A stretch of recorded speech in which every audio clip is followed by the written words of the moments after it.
Good morning, good afternoon, good evening. How is everybody? Welcome to another episode of A Roll Around Find Out. In today's episode, we're going to be talking about skill trees as a part of character creation and as part of an RPG system. I am extremely excited for this Diablo TTRPG, and in my brief research, there is no news about it. I have signed up for notifications, so when the campaign launches, in a Google search, somebody on Reddit had said that they were going to come out with more information at BlizzCon 2024, but then apparently BlizzCon has been canceled. I have not verified that. But I did fill out a survey. I'm pretty sure I talked about this in an episode long time ago.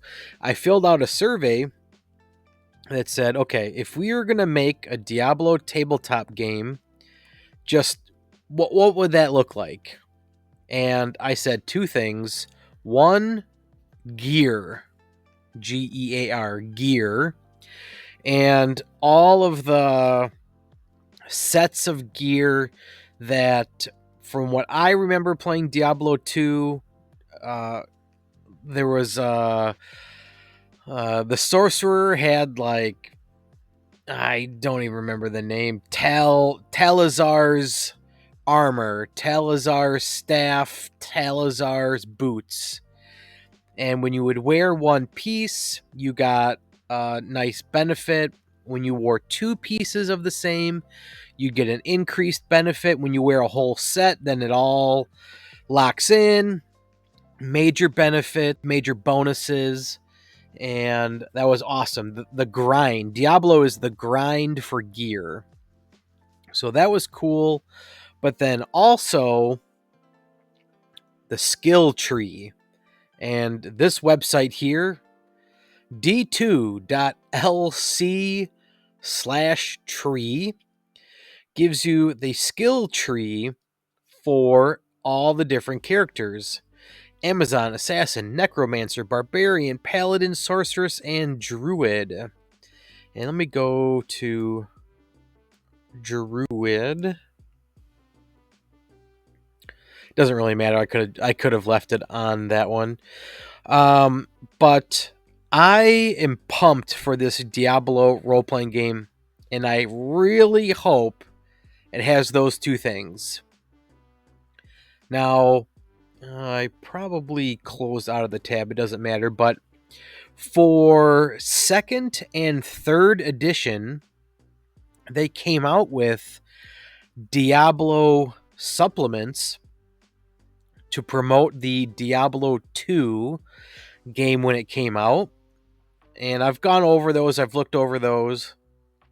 And the gear aspect of it is almost flat out stated that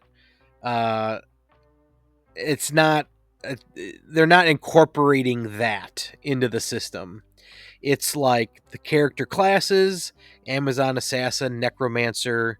It's the world, the story, and the monsters. That's basically what they were doing.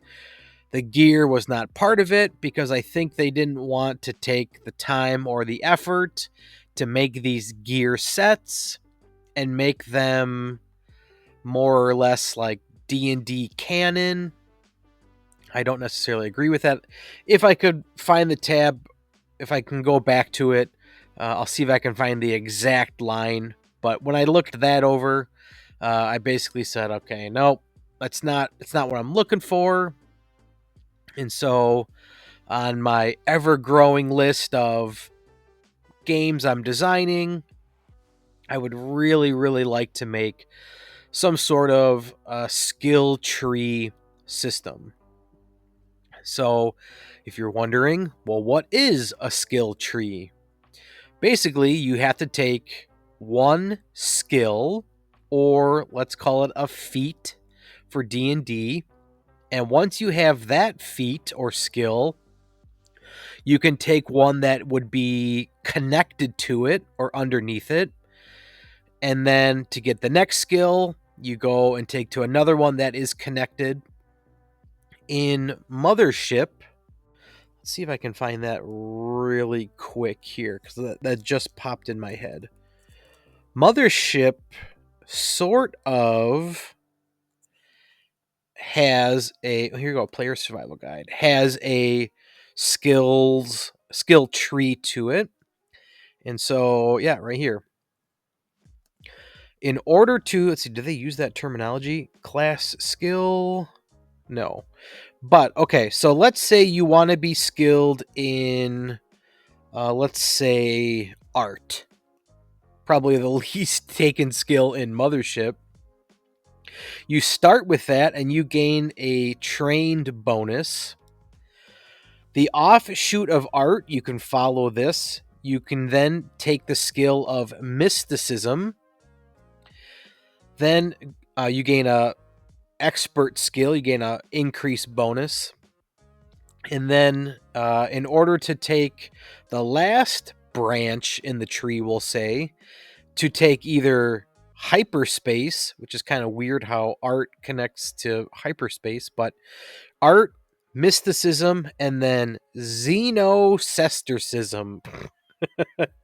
I have never said that out loud, but let's go and see if we can find where xenocestericism is.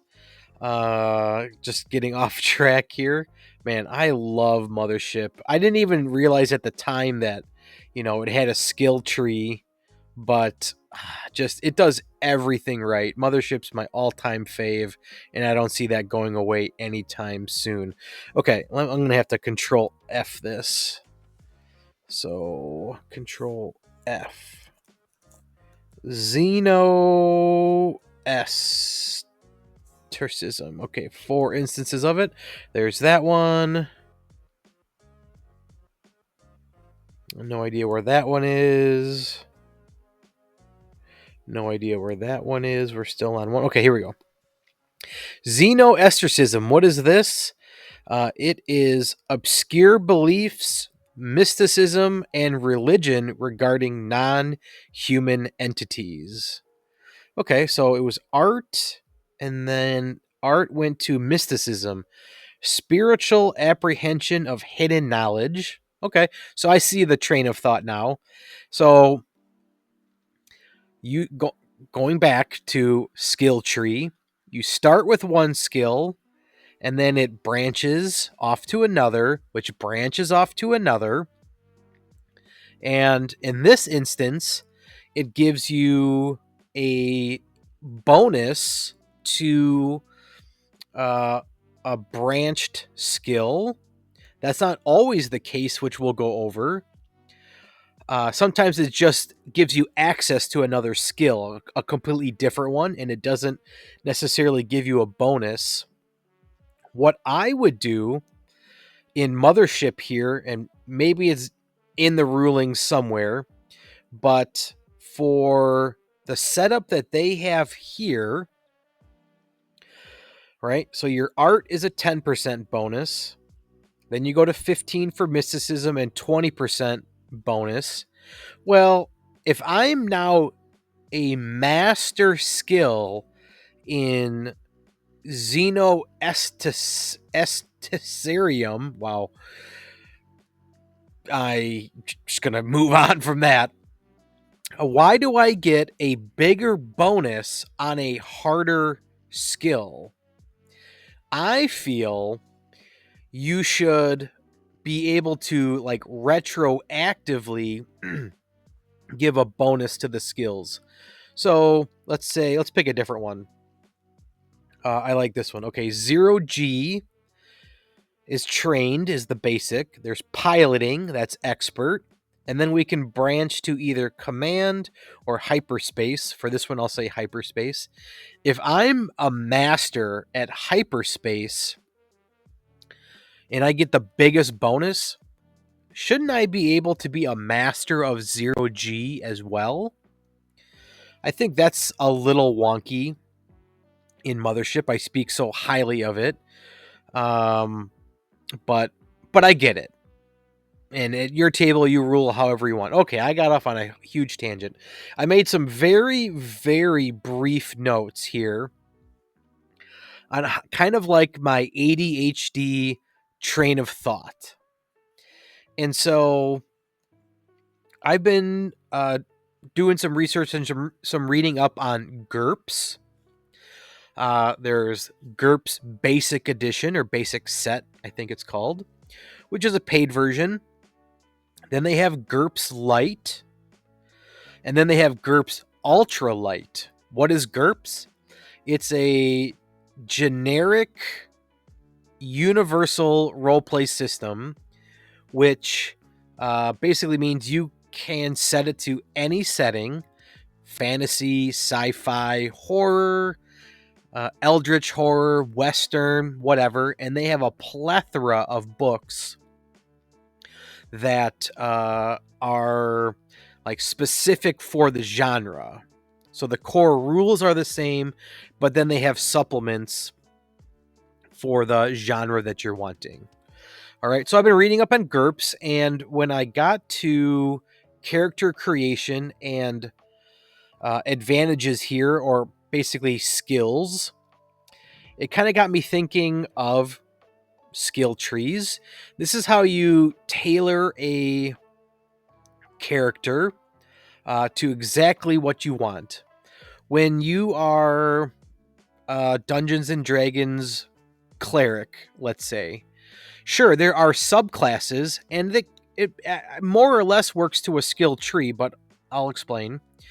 I don't know all the subclasses of clerics, but once you pick a subclass, then you start getting your features at like level 3, 5, 7, 9. At certain levels, you can take a feat. So you've got like a predetermined set of things you get for being your subclass, but occasionally you can go like off script and you can pick a feat to really specialize your character how you want it to be. Okay, well, here in GURPS, you get these advantages, and right from the get-go, there are no classes. You just pick what you want. So you can really tailor make a character how you want it. And again, I'm not going to get into the details on this, but I have it written down. My ADHD, I did an episode on Savage Worlds, and it must just be like, it's not how it has to be, but it's how it is for these generic systems. Savage Worlds is a generic system which has like the exact same setup of GURPS. You have this advantage list or skills list, and character creation is a point buy system. You start with, here in GURPS, they tell you, well, like, how powerful do you want your campaign to be? Is it low fantasy? Start with 50 points. Is it high fantasy? Start with 100 points. And so you can see here, let's read this one. Ambidexterity, 5 points. You can fight or otherwise act equally well with either hand and never suffer the -4 dexterity penalty for using the offhand. Should some accident befall one of your arms or hands, assume it is the left one. That's an odd one to pick and just read. But you see, all these have points. And so you can really, I'm just reiterating, you can really custom make a character to how you want it.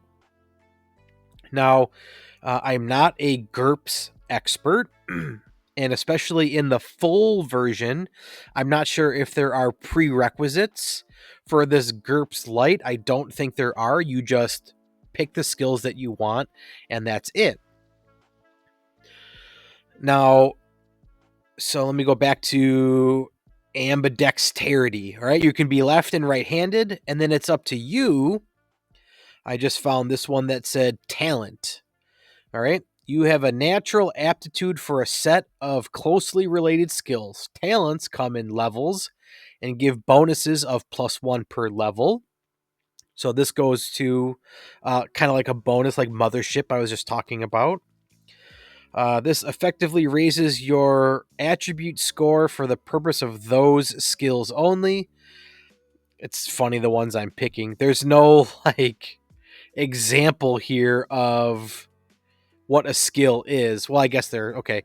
Artificer, outdoorsman, smooth operator are some of the examples that they give here.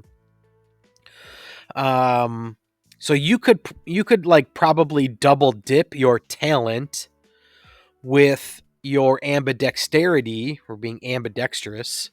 And so let's say you are a bard and you're trying to win a crowd over and you're juggling. I imagine, at least me, that if I were GM, I would rule, okay, well, you're ambidextrous and you have a talent in this, so we'll double dip on the bonuses. It's that much easier to be successful. All right. So I was reading about GURPS and thinking these skill trees, and I probably don't have it up here, but on TTRPGs, they're running a sale right now. It's July 27th. It's Christmas in July, and one of the games that was on sale is The Witcher. I gotta remember this page number here, page 61. And I have no interest in running The Witcher. It's 337 pages rulebook. But my friend Joel the Mighty, I know he likes Witcher, and this was on sale for $5. And I thought, well, okay, be nice, get Joel this for $5. And then doing a little bit of research, I saw that it has a skill tree system. So I thought, oh, great, $5, I'll gift it to Joel. Plus, I can use it for content like I'm doing right now in the podcast. In the research that I did, it was, they stated that it's a very, very basic skill tree. And I totally agree. It is what it is. Some people may absolutely love it. It's not quite as far as I want for a skill tree. But how this works is every class has 3 tracks that you can take. 3 trees, 3 offshoots, 3 sets of branches for their skill tree.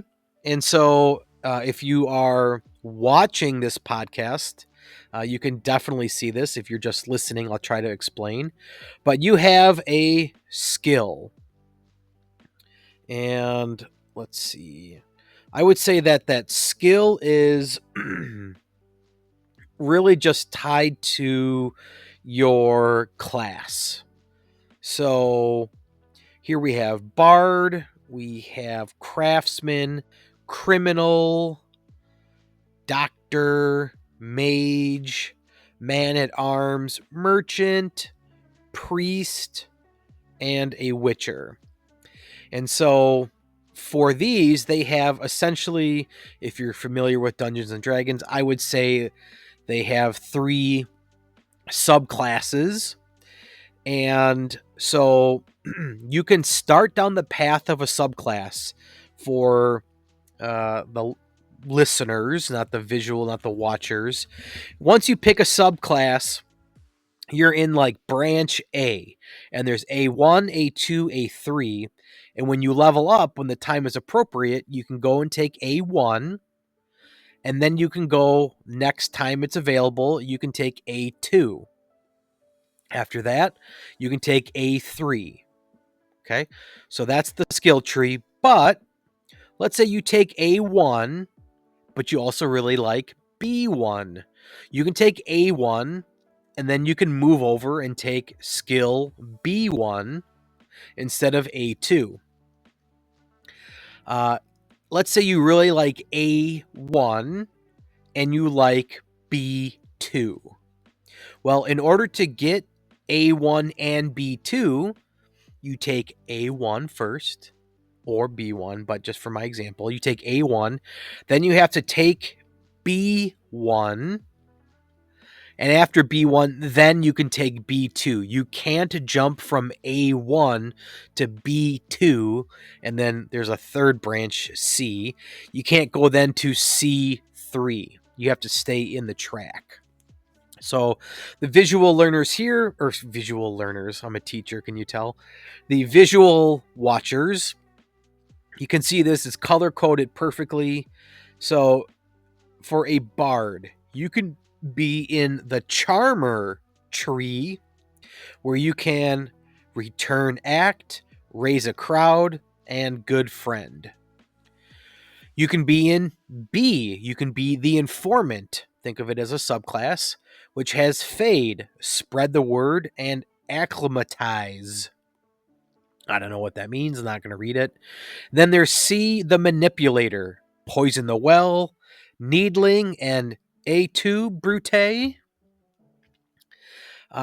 So as a bard, you want to be the manipulator. Okay, so and when the time is right, you take the manipulator, which is the C1 skill, and then as you're during play, you realize, oh, you know what? I want to poison the well, but let's say I want to poison a crowd of people. So now you have to take C1, the manipulator 1, and then the charmer 1 or A1. Then raise a crowd is A2. I'm realizing if you're listening to this, it's probably confusing. But at the core, this is a very basic skill tree. You start a path and you can bounce around, but you are penalized a little bit in that if you want branch A and branch B, something from there, you're kind of always at the base skill, but it works. It's totally functional. It just kind of depends on how you want to build your character. Now, even though I'm saying like it's a basic skill, it's a very basic design, I think is probably the word I'm looking for, which I should say, shame on me. This whole conversation is me just thinking out loud in terms of game theory and game design. I'm not saying one is good, one is bad. I'm not saying D&D is bad. It's just to me so fascinating how you can make different games different ways, and how you can pull from one game, pull from another, and now all of a sudden you've got 3-4 ideas from different places, and you bring it all together, mesh it all together, and make your own unique system. So it's all like design exercise right now. Okay, so GURPS. I've skipped LERPs here. I might talk about LERPs. Savage Worlds. Okay, I'm gonna go off order here a little bit. In my Google searching, one recommendation was the Conan games. So I'll remember page 56 here. In my searching, I think I bought this on some bundle a long time ago, forgot I had it. But in my research for this, Conan, Adventures in an Age Undreamed of, Robert E. Howard's. I think that this game is no longer available. Modifius. If you go to Modifius's website, I don't think Conan's on there. They lost the rights or something to it. But they have a really good skill tree system here. This one I like a lot. Let me go. Let's see. Was it 51 or 61?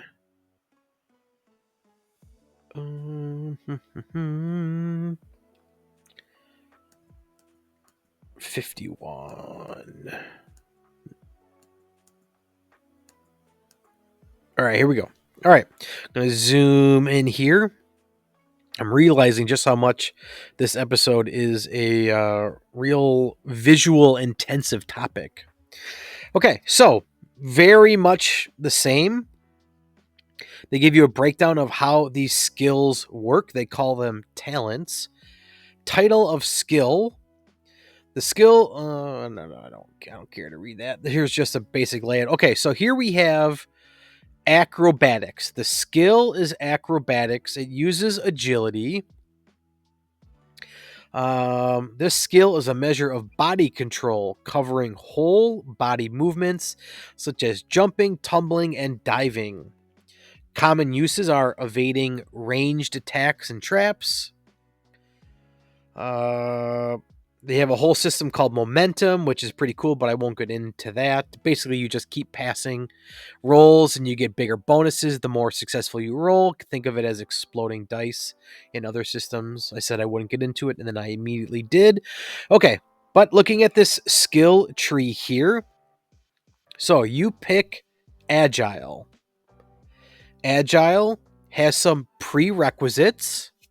So, just like The Witcher, in order to take A2, you need a prerequisite of A1. Like Mothership, click over to here. In order to take piloting, you have to take 0G. It's kind of like a foundational way to do a skill tree. GURPS does not have prerequisites as far as I saw. I didn't read every single skill. But okay, you take Agile. Okay. You have then three options that you can take: Message Runner, Savage Instincts, or Nimble as a Cat. They do these in alphabetical order, which is not how other games use them, just how they do it. So let's say you take Agile. Well, what does Agile mean? I kind of skipped that. Agile means you may re-roll one d20, which for Conan, they use two d20s. That's their system. You may re-roll one d20 when attempting an acrobatics test, but you must accept the new result. Okay? So, as a Magic the Gathering fan, it is a may ability, so you don't have to, but you get the option. So if you roll low on one dice, you can re-roll it. All right? Now your options open to Message Runner, Savage Instinct, or Nimble as a Cat. So let's read Message Runner. Message Runner, prerequisite, Agile. Something interesting here, maximum ranks. You can take some of these skills more than once. Couriers and message runners must get through the harshest conditions across land that even goats would balk at. They learn to recognize the environment and to move naturally in response to it, taking advantage of the terrain's effects. For each rank of message runner, you can reduce by 1 the difficulty of any acrobatics test made to overcome obstacles, hindrances, hazards, and other forms of difficult terrain. Right? So basically, you can lower the DC of the skill challenge if you take Message Runner. Okay? If you say, you know what? I don't want that. I like the name Nimble as a Cat. Okay? So, Nimble as a Cat reads, whether a career thief or just naturally graceful, you can leap extraordinary distances or suffer falls without harm. Like a cat. Because they always land on their feet. When making an acrobatics test to jump or leap, reduce the difficulty by 1 step for each rank of Nimble as a Cat. This may eliminate the need for the skill test if the result is reduced to simple, which is a difficulty of 0. In addition, for each rank of nimble as a cat, you gain 2 additional cover dice when suffering falling damage. Okay. I'm not going to get into the whole meat and potatoes of the Conan system, but if Message Runner was difficult terrain, nimble as a cat is when you are jumping or leaping. If you say, you know what, that one's not for me, I want Savage Instincts. Okay, you have the choice. As long as you took Agile, then Savage Instincts reads, you are constantly in motion and difficult to hit with ranged attacks. If you use a minor or standard action to move during your turn, any ranged attacks targeted against you increase in difficulty by 1 step. Right? I like that one. That one's reactive to combat, possibly. And then if you take Savage Instincts, maybe your ultimate goal is to get to lightning reflexes. So what does that mean? If you take lightning reflexes, you have a prerequisite of Savage Instincts and an acrobatics expertise 2. That's like a skill thing, or an attribute thing. Lightning reflexes reads, your quick reactions mean you are rarely caught unawares. You think that's a typo? Should be just unaware. When involved in a struggle to resist being surprised, you gain 2 bonus momentum, right? You just get to roll more dice, basically. All right. So if you are, let's see, your quick reactions mean you are rarely caught unaware. If your GM is running where you are constantly getting surprised attacked, then bam, you have lightning reflexes now. You can add to that. So I'm not an expert in the Conan series, but takeaways from this, there are prerequisites. There are definite channels, path, branches that you take. And so from a design perspective, I like this. You can have 2 characters, both be more or less the same class, but with the skills that they take, maybe one can be a message runner, one can be nimble as a cat. You really open up your options.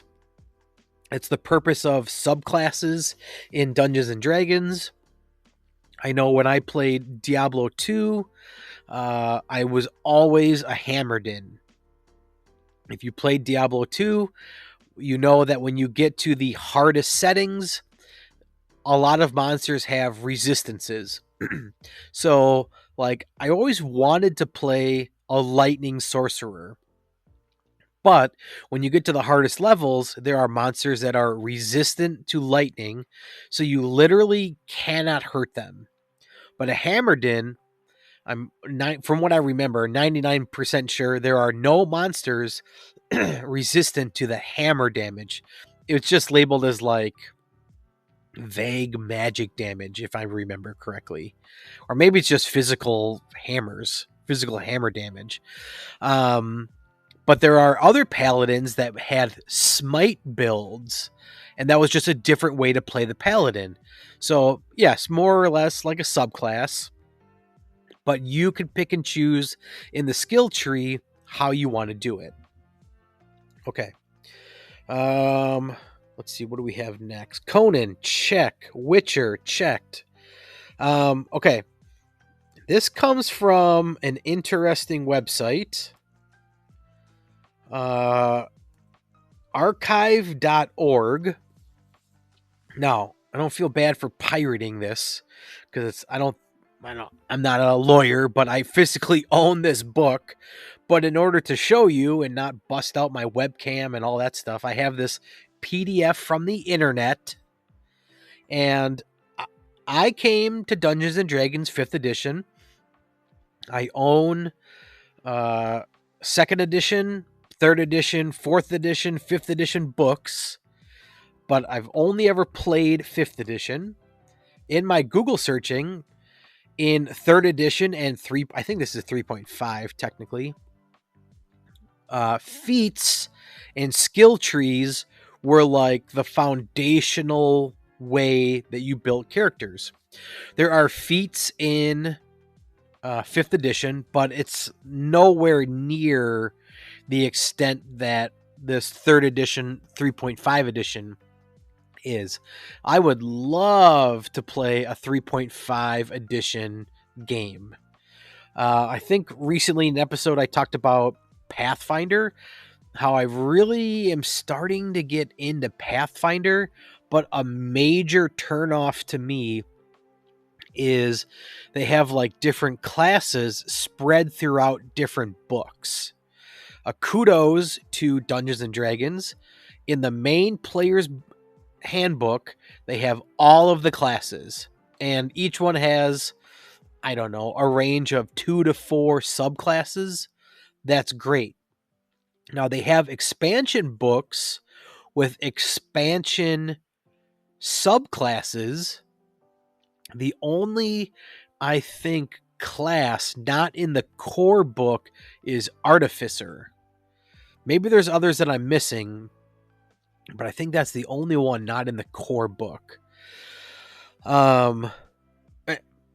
Totally just started talking about Pathfinder because I'm not sure if they have a skill system. That's something that I want to look into. That's just, again, ADHD taking over my brain. Okay, so if you have played 3rd edition or 3.5, you'll know way more than me. But if you have the books, you want to implement this into your game, go for it. I want to just go over, it was improved 2-weapon fighting. Let's see. Okay, a greater weapon focus, and then there's improved greater weapon, I think.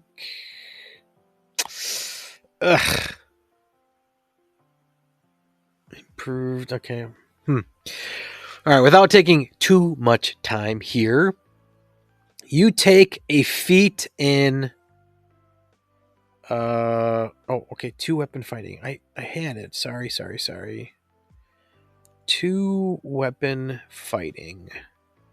Let me find it. Loading slow. Oh, we went too far. Okay.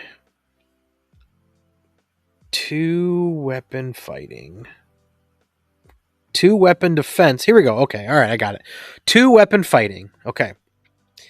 As a feat, you can take 2-weapon fighting. And it reads, you can fight with a weapon in each hand. You can make 1 extra attack each round with the second weapon. Ooh, I didn't know that. In Dungeons and Dragons, you cannot do that. I think you can roll 2 attacks and you take the higher roll, but you do not get 2 separate attacks. All right. It has prerequisite, which states you have to have a dexterity of at least 15. Right? Totally makes sense. The benefit, your penalties on attack rolls for fighting with 2 weapons are reduced. The penalty for your primary hand lessens by 2, because I think you take a -4 to your roll, and the one for your offhand lessens by 6. Ooh, interesting. Because I don't know 3.5 edition, I don't know what these next 2 things mean. Normal and special. Normal, see 2-weapon fighting, page 160, and table 8-10, 2-weapon fighting penalties. Okay. Special, a 2nd level ranger who has chosen the 2-weapon combat style is treated as having 2-weapon fighting, even if he does not have the prerequisite for it, but only when he is wearing light or no armor. A fighter may select 2-weapon fighting as one of his fighter bonus feats. Okay. So special must mean it applies special to certain classes. Okay. Okay, so that's 2-weapon fighting. You can fight with a weapon in each hand. You can make 1 extra attack each round with the second weapon. Okay, great. Now, let's go back because there was improved 2-weapon fighting. Let's see if it doesn't take me an hour to find it. Okay, here we go. Okay. Improved 2-weapon fighting. You are an expert in fighting two-handed. Prerequisite. Your dexterity must be 17. Before it was 15. You need 2-weapon fighting and a base attack bonus of +6. I kind of like that. So there's, let's see, dexterity, 2-weapon fighting. There's 3 things you need to have in order to take this. If you want to go down this branch, like, you need to do some planning. There's character planning involved. I say that, but then if I were to be playing 3rd edition, I would be so bad at it. I would just forget these things. Which, ADHD, side tangent. I was playing Baldur's Gate with Joel the Mighty, and I've played Dungeons and Dragons as the DM, as a player, in multiple campaigns with different people, and it wasn't until Baldur's Gate playing with Joel I learned concentration. I read concentration as when you cast a spell, if that has concentration, you cannot cast any other spell. Okay? You're too busy concentrating on this one, you can't do any other ones. Well, that's not how it works. You can cast a spell with concentration and then cast any other spell so long as that spell doesn't require concentration. I just played a paladin for 10, 11, 12 months, and I'm going to get the terminology wrong, but there's different levels of smite. I had one that dealt like fire. And then every turn, it would deal like a 1d6 of fire damage. Well, I don't know how I would have done it different, but the way I built my character was like, okay, I only have like 1 or 2 concentration spells. And then that was just like, okay, once I did that, that was all I could do. Like, I can't, and long story short, I just felt so dumb not realizing that. And then I had played 5th edition in multiple groups, I guess was what I was trying to say. And it never like came up that no, concentration is only 1 concentration spell, but you can cast other spells. So I've been doing this hobby for 4 years now, and I just realized that. I'm an idiot. Okay, back to improved 2-weapon fighting. Okay, so you have 3 different prerequisites. The benefit, let's see what you get. In addition to the standard single extra attack you get with an offhand weapon, you get a second attack with it, albeit at a -5 penalty. Normally, without this feat, you can only get a single extra attack with an offhand weapon. Now you get 2. I won't read the special for the fighter and the ranger, but here is a really extensive feat system. Well done, 3.5 edition. I kind of want to do some research to see why they went from 3.5 to 4th edition. I mean, I want to believe that, players were really asking for it, but given recent events, especially with the 5.5 edition they're coming out with. It had to have just been, you know what? We need to start selling more books. Like our sales are down. Let's come up with a whole new system. I'm not sure people were clamoring for 4th edition. So again, I need to do some research on that. All right. This takes us to the last part. You might be thinking, all right, Heath, I'm not going to design my own game. I'm so happy for you that you love design theory, game theory, but how is that going to help my table? Well, if you didn't like any of those resources, Mothership, Conan, Witcher, 3.5, if you're like me and you mostly play 5th edition, started with 5th edition, I just love the internet because I got something for you. In searching skill trees, this is one of the first ones that came up. There's probably many more out there, but I like this one. Maybe I'll go look other places. You can too. But here we go.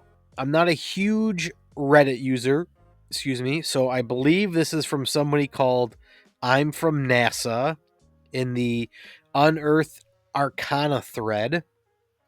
And it says, introducing talent trees. Over 100 feats worth of options for games that enjoy customization and granularity. Build on your skills, proficiencies, and specialties to reach new heights of mastery. You click this link, takes you to a Google Drive file, which for 5th edition, here we go, how you can add skill trees to 5th edition.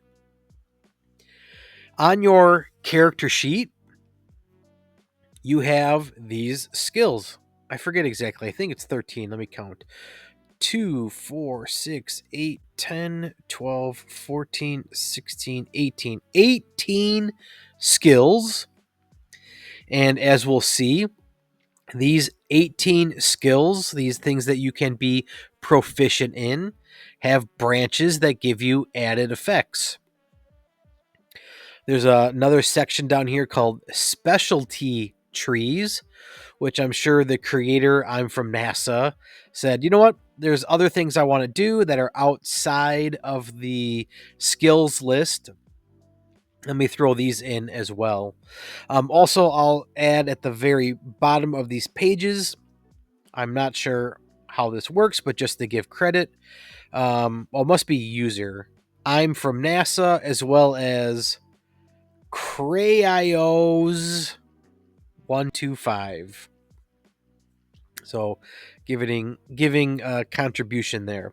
So let's pick a skill. Let's go with perception, because that is such a, at least at my table, heavily used skill.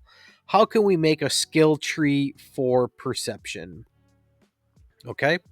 How this works is through your race and your background.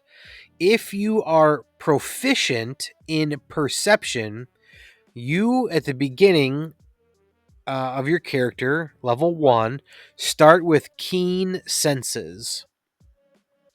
Then, when you level up at certain increments, I believe at levels 5, I forget, certain points at D&D, you can either take an ability score increase or take a feat. Now, some of the feats are like half and half. So I should have said an ability increase of 2 points, or usually it's take an ability increase of 1 point and then gain a feat or a feature, something that you can add. And so at those times when you level up, let me actually go back up to the top and explain it better. You have options that you can do. I'll read it exactly here. Whenever you gain an ability score improvement, you can forego 1 or both increases to your ability scores to gain that many talent points. So, take the 2 ability score increases or get 2 talent points. Example here. For example, upon reaching 6th level as a fighter, you could choose to increase your strength score by 2, or increase it by 1 and gain a talent point, or simply gain 2 talent points. Okay? Well, what do we do with these talent points? You can spend talent points whenever you level up. Choose one of the following options. You can start a tree, where you gain the base ability of a talent tree of your choice. So I said if you start with a background that you're proficient in, you can use that, or you can spend points to get a whole new skill tree that you're not already proficient in for whatever reason. Character background, race, etc. Or you can progress on a tree that you already have. Let's see, you can spend a talent point to progress 1 level on a talent tree that you have unlocked. To start a tree, what does that cost? Choose one of the following options for each talent point you spend. To start a tree, gain the base ability of a talent tree of your choice. If the tree you chose is a skill tree, you could also gain proficiency with the associated skill. Okay. Ooh, interesting. All right. Or if you are already proficient, you can progress again on that tree instead. Okay, sure. And they give you some variants here of how you want to do it, how you can start, etc., etc. But let's go down to proficiency again, or excuse me, perception again, because again, at my tables, perception is used quite heavily. Okay. So you are proficient in perception. You get keen senses. What does that mean? You can clearly make out fine details or written text from a document, object, or surface, and clearly overhear any bits of lightly spoken conversation as long as it is within a number of feet equal to your passive wisdom perception score. Oh, can we please use passive perception more in Dungeons and Dragons games? I mean, really, it needs to be used more. Okay, so clearly make out fine details, and you can hear within the number of feet of your perceptions, your passive perception score, which I think is usually around like 13, 14. So that's pretty good. You can read a letter from 13, 14, 15 feet away. That's really good. All right. So you've got that. That's your keen sense. But now you want, let's say, to open up aware. You've leveled up. You've decided to take the points, the talent points. And so I'm going to buy aware. All right. Aware. Other creatures don't gain advantage on attack rolls against you as a result of being hidden from you. All right, you're always aware. You see where people are coming. No one's going to jump out of the shadows and surprise you. Okay. You go down that tree, down that branch, I should say. You are alert. You gain a +5 bonus to initiative, and you can't be surprised while you are conscious. I believe alert is a feat in and of itself already in 5th edition. Okay. You take your keen senses and you want to be observant. You have a +5 bonus to your passive perception score. If you can see a creature's mouth while it is speaking a language you understand, you can interpret what it's saying by reading its lips. Right? I can't tell you how many times that's been a thing that's come up. I want to hear what they're saying. Can I read lips, etc.? Boom. Sure, you can read lips if you're skilled in it. Maybe your group is a big dungeon crawling group. All right.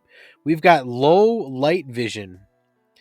Dim light doesn't impose disadvantage on your wisdom or perception checks relying on sight, and you gained blind sight out to a range of 5 feet. All right.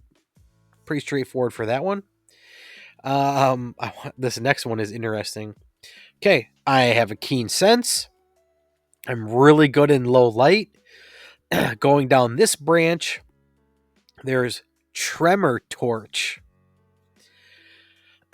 As an action, you can touch a surface and attempt to discern the locations of creatures from the vibrations you feel.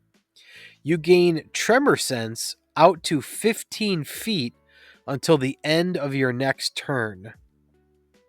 So, 15 feet doesn't sound that big.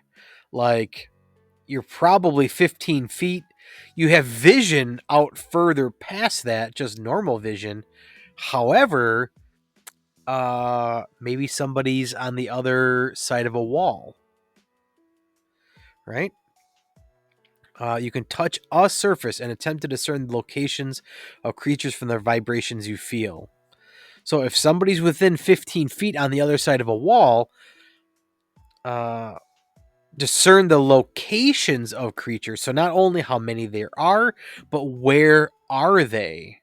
That's pretty impressive. Okay. Let's see. Did I read Observant? I did. Okay. Let's go back down this tree. So you're already proficient in keen senses. You've picked Observant. Now you want to become focused. You level up. As a bonus action, you can enter a state of heightened focus, which lasts for 1 minute, usually the entire combat.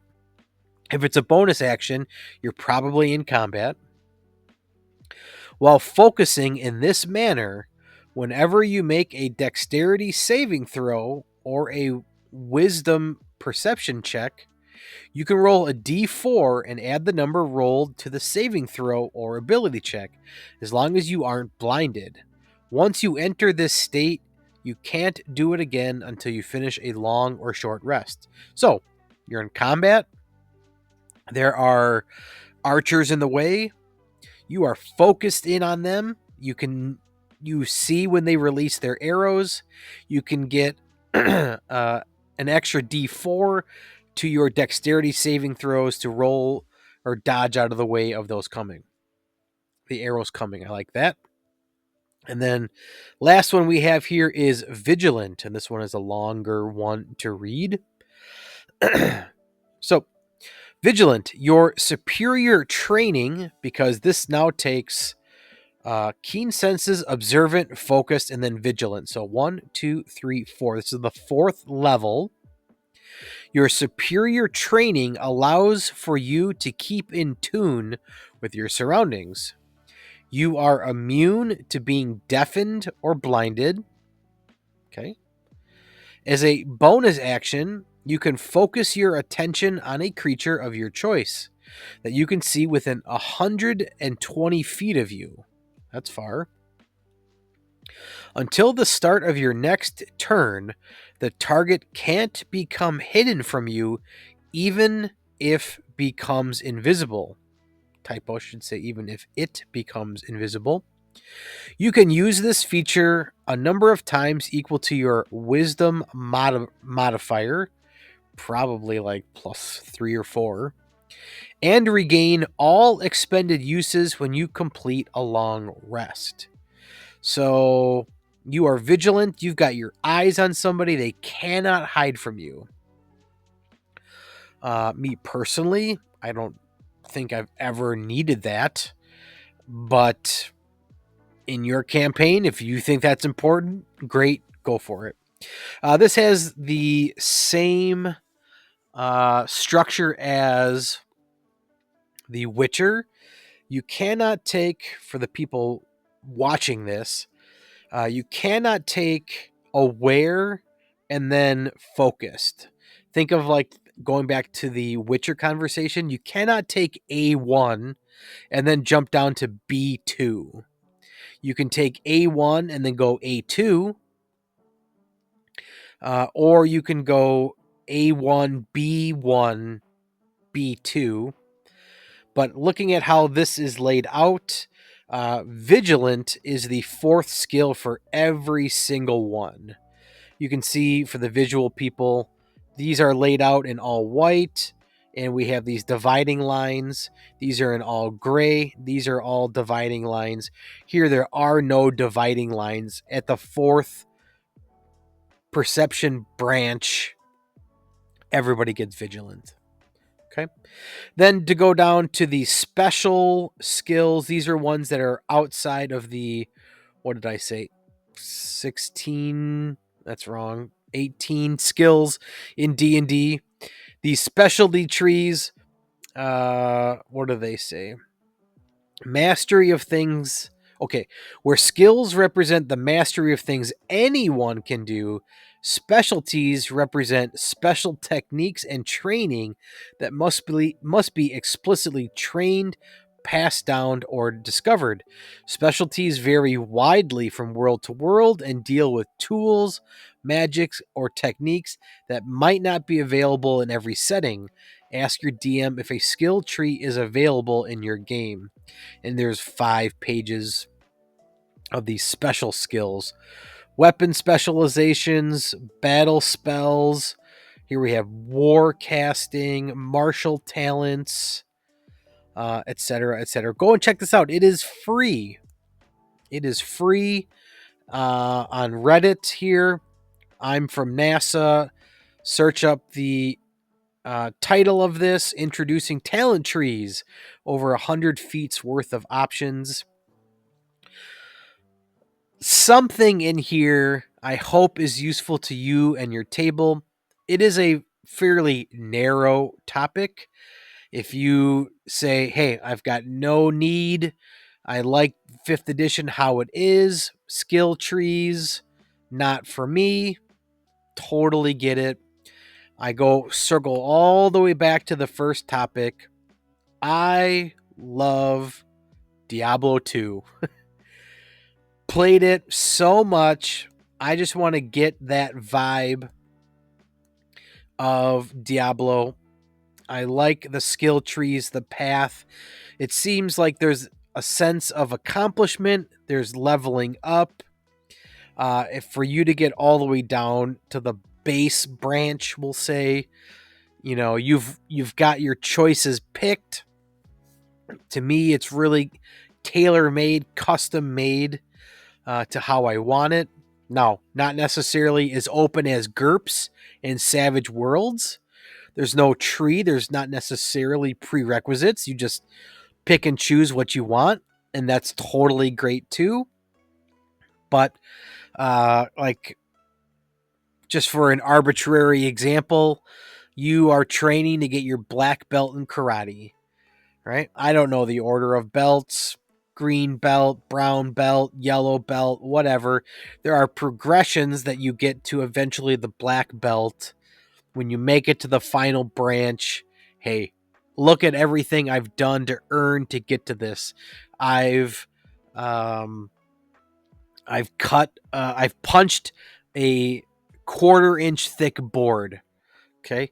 Now I can punch stone. I have progressed my character, become more powerful, become more skilled. Hopefully this helps you some way. I like talking about it.